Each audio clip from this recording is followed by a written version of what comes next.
Pertama, kalau masalah 2 Januari itu, saya setuju idealnya memang KUHP diikuti dengan KUHP yang baru, KUHP yang baru ya. Mhm. Nah, tapi, sebenarnya kalau memang masih ada perbaikan, masih butuh waktu untuk menyempurnakan, tidak ada masalah kalau misalnya dibuat semacam, ketentuan-ketentuan yang bisa duluan supaya KUHP bisa diimplementasikan secara maksimal. Jadi tidak usah seburu-buru itu sampai mengejar 2 Januari dan toh 2 Januari juga masih ada waktulah kira-kira 1 bulan lagi misalnya begitu. Mhm. Tapi kok seburu-buru ini?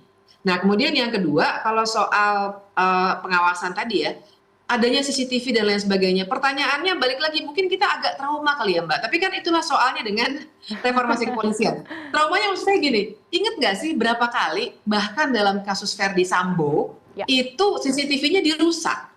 Pengerusakan Agustus 2025 kemarin saja sebelum halte-halte dibakar, CCTV-nya dihancurkan dulu.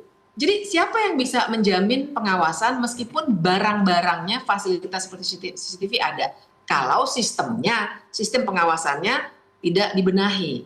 Nah, saya kasih contoh misalnya ada pasal-pasal di sini yang membutuhkan persetujuan hakim, penggeledahan, pemblokiran internet dan juga penyitaan. Itu kan memang betul bagus sekarang membutuhkan persetujuan hakim, itu bagus sekali, progres memang. Tapi di setiap pasal itu penggeledahan, pemblokiran dan penyitaan selalu ada bagian huruf D atau E ya, D kalau nggak salah. Ada pengecualian, yaitu situasi berdasarkan penilaian penyidik. Jadi keputusan atau penetapan hakim itu tidak diperlukan kalau ada situasi yang urgent berdasarkan penilaian penyidik. Mhm. Nah, itu kan misalnya satu hal yang ngeri loh, penyitaan, pemblokiran, penggeledahan. Tiga-tiganya itu hal yang sebenarnya melanggar HAM, makanya butuh penetapan hakim. Tapi ternyata bisa dikecualikan. Nah, kalau kemudian pasti para penyusun RUU akan bilang, oh jangan khawatir, ada pra-peradilan. Tadi juga kan Prof. Edi berkali-kali menyebut itu.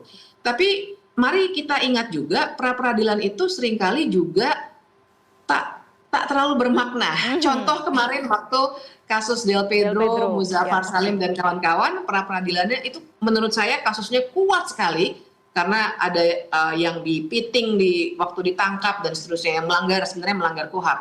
Tapi toh hakim menolak pra-peradilan itu. Jadi mekanismenya tersedia, tapi kalau ternyata tidak kuat dan rentan disalahgunakan karena pengawasannya secara sistem belum dibenahi, kita itu masih punya banyak kekhawatiran dan wajar punya kekhawatiran ini karena ini adalah soal kewenangan yang memang dimiliki oleh aparat penegak hukum yang diberikan oleh undang-undang.